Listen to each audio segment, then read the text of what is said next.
Hello అండి, ఎలా ఉన్నారు? అందరూ కూడా బాగున్నారా? ఈరోజు వంట చేసేది పాల ముంజలు చేస్తున్నానండి. మా సైడ్ గోదావరి సైడ్ పాల ముంజలు ఫేమస్ కదా. పాల ముంజలు తయారు చేసి చూపిస్తానండి కట్టెల పొయ్యి మీద. ఈరోజు ఎలా చేసుకోవాలి ఏంటన్నది కూడా చూపిస్తాను, చూసేయండి. ఓకేనండి. ముందైతే మాత్రం పొయ్యి వెలిగించుకోవాలండి. పొయ్యికి ఆల్రెడీ ముగ్గ వేసేసాను, నీళ్ళు చల్లేసి ముగ్గ వేసేసి రెడీ చేసేసాను. పొయ్యి వెలిగించుకోవాలి. అలాగే సరుకులన్నీ తెచ్చేసుకున్నానండి, రెడీ చేసేసుకుని నూక ఇవన్నీ కూడా.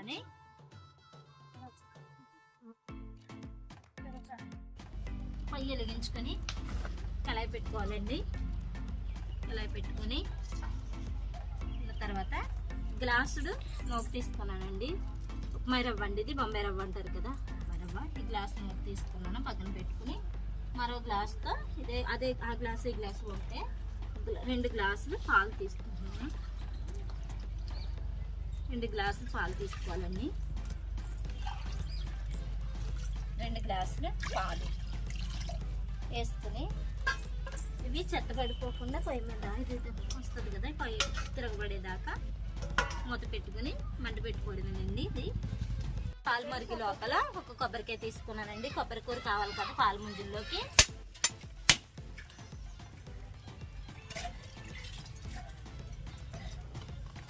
కొబ్బరికాయ తీసుకున్నాను. కొబ్బరి కూర, ఇది కూర తీసుకొని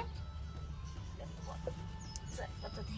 పక్కన పెట్టుకుని పాలు తిరగబడ్డాయి ఏంటో చూసుకునండి. ఈ లోపల పాలు పొంగుతున్నాయి. దీంట్లో కొద్దిగా చిటికుడు ఉప్పు అండి, ఎంతో కాదు చిటికుడు ఉప్పు వేస్తాను. స్వీటే కదా ఎలాగని ఉంటాను.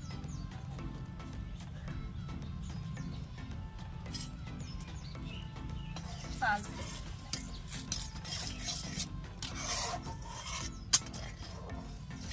కొద్దిగా పంచదార వేసుకోవచ్చు దీంట్లోని.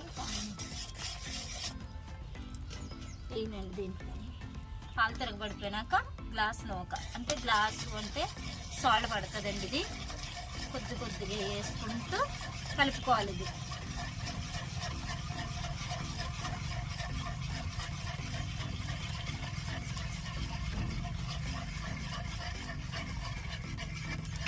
కొండలు కట్టకుండా పాలు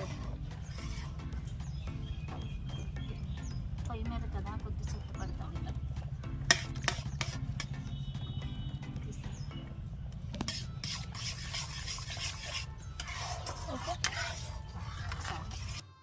గట్టిగా అయ్యేదాకా పెట్టేసుకోవాలి. ఇది దించేసుకొని ఒక ప్లేట్లో తీసుకుని చల్లారి పెట్టుకోవడమే. దించేసుకొని ఒక ప్లేట్లో తీసుకుంటే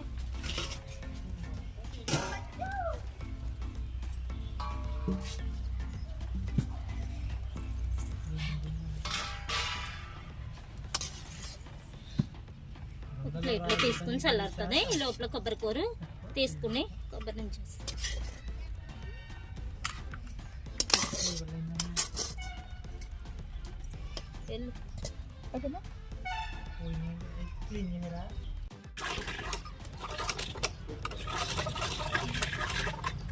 ఒక కాయ కదండి, ఎంత కూర వచ్చింది చూడండి, ఎక్కువ వస్తుంది ఇది. అందుకే పెద్ద కాయ తీసుకున్నాను అనమాట కొబ్బరి కూర. ఇది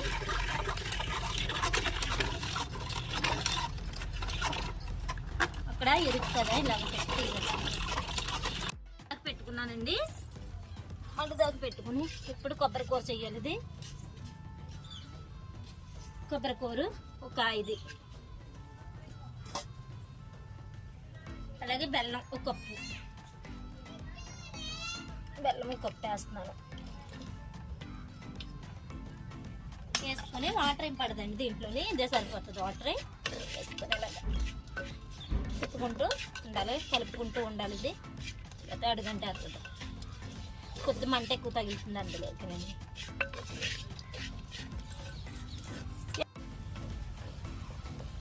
ఇలా దగ్గరికి వచ్చేసిన తర్వాత దీంట్లో ఒక 2 లాలిక్కాయలండి దంచుకుని వేసుకోవాలి.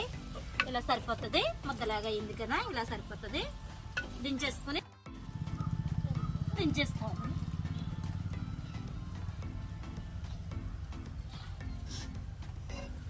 ఇలా దించేసుకుని ఇది ఒక గిన్నెలో తీసుకుని చల్లారి పెట్టుకోవడమే.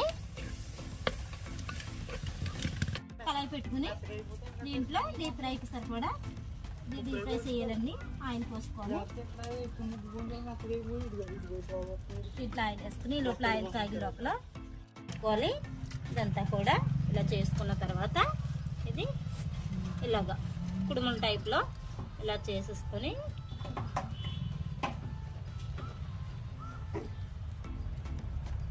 ఇలా చేసేసుకొని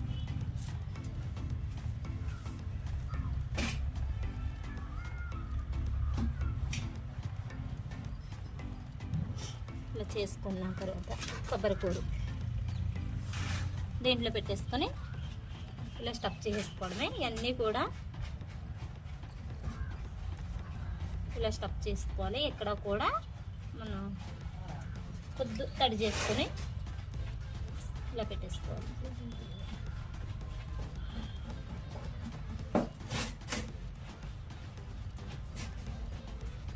ఇలా చేసుకొని ఇలా పక్కన పెట్టేసుకోవడమే. పాల ముంజలు ఇలా అన్ని రెడీ చేసేసుకుని ఆయిల్ కాగినాక వేసుకోవడమే. ఇవి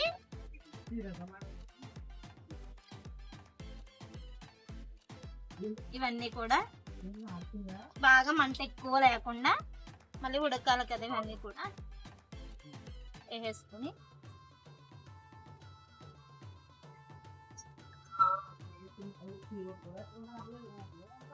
ఇలా వేసేసుకోవడమే.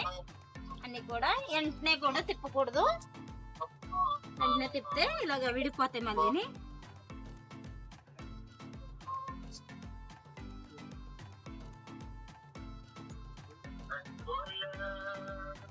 కలుపుకో, తిప్పేయకుండా జాగ్రత్తగా తిరిగేసుకోవాలి. ఇవన్నీ కూడా లేకపోతే విడిపోతాయండి. ఇవి ఇలా బూరెల్లా ఉంటాయి మాట ఎగితే కొద్ది అంటుకున్నాయి, అందుకే అలా ఉంది. అంతేనండి. బాగా హైలో పెట్టేసుకోకూడదు, సిమ్లో పెట్టుకోవాలి. లోపలంతా నూకు కాబట్టి ఉడికేదాకా పెట్టుకోవాలి. జాగ్రత్తగానే ఇలా వేపుకోవాలి. అన్నీ కూడా ఇంక ఇలాగే వేపేసుకోవడమేనండి. అయితే రెడీ అయిపోయినాయి. వీడియో కదా తాటి ముంజలు అయితే రెడీ అయిపోయినాయండి. ఇవ్వండి ఇలా వేసుకోవాలి. ఇలా ఉంటాయండి తాటి ముంజలు అయిపోయినాయి. వీడియో నచ్చితే మాత్రం లైక్ చేసి సబ్స్క్రైబ్ చేసుకోండి. ఎలా ఉన్నాయో కూడా టేస్ట్ చేసి చెప్తానండి ఎలా ఉన్నాయో. వీడియో మాత్రం మీకు ఏం వంటలు కావాలి ఏంటన్నది కూడా నాకు కామెంట్ చేయండి. ఇగోండి ఇలా ఉంటాయి, వేడిగా ఉన్నాయి.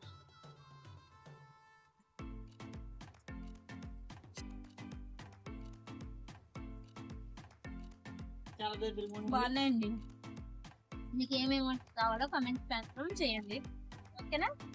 వీడియో నచ్చితే మాత్రం తర్వాత ఏం వంట చేయమంటారో కూడా కామెంట్ చేయండి మాత్రం మీరు. ఓకేనండి. బాయ్ అండి అందరికి.